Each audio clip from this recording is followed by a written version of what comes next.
Genesis 18. The Lord appeared to Abraham at the oaks of Mamre while he was sitting at the entrance of his tent during the heat of the day. He looked up, and he saw three men standing near him.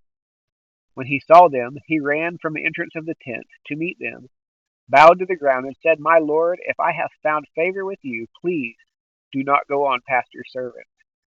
Let a little water be brought, that you may wash your feet and rest yourselves under the tree. I will bring a bit of bread so that you may strengthen yourselves. This is why you have passed your servant's way. Later you can continue on." "Yes," they replied, "do as you have said."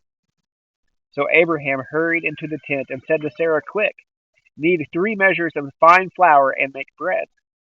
Abraham ran to the herd and got a tender choice calf. He gave it to a young man who hurried to prepare it. Then Abraham took curds and milk, as well as the calf that he had prepared, and set them before the men. He served them as they ate under the tree. "Where is your wife Sarah?" they asked him. "There, in the tent," he answered. The Lord said, "I will certainly come back to you in about a year's time, and your wife Sarah will have a son." Now Sarah was listening at the tent behind him. Abraham and Sarah were old and getting on in years. Sarah had passed the age of childbearing. So she laughed to herself, "After I am worn out and my Lord is old, will I have delight?"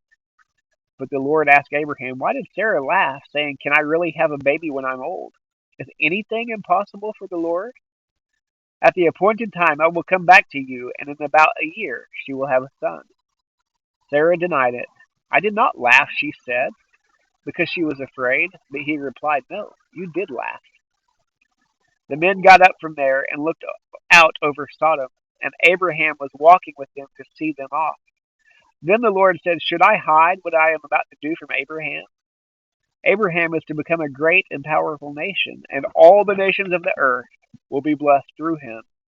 For I have chosen him so that he will command his children and his house after him to keep the way of the Lord by doing what is right and just."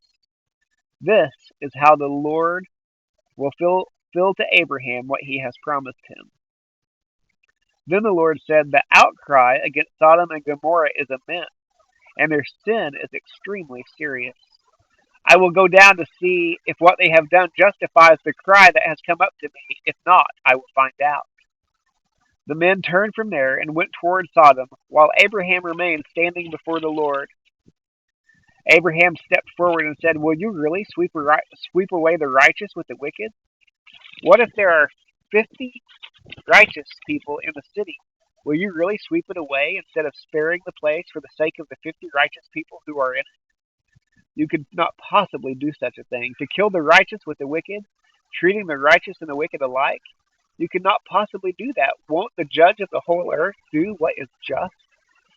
The Lord said, "If I find 50 righteous people in the city of Sodom, I will spare the whole place for their sake." Then Abraham answered, "Since I have ventured to speak to my Lord, even though I am dust and ashes, suppose the 50 righteous lack 5. Will you destroy the whole city for lack of 5? He replied, "I will not destroy it if I find 45 there." Then he spoke to him again, "Suppose 40.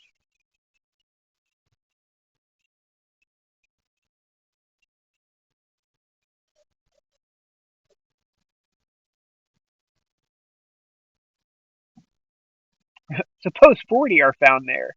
He answered, "I will not do it on account of 40." Then he said, "Let my Lord not be angry. I will speak further. Suppose 30 are found there." He answered, "I will not do it if I find 30 there." Then he said, "Since I have ventured to speak to my Lord, suppose 20 are found there." He replied, "I will not destroy it on account of 20."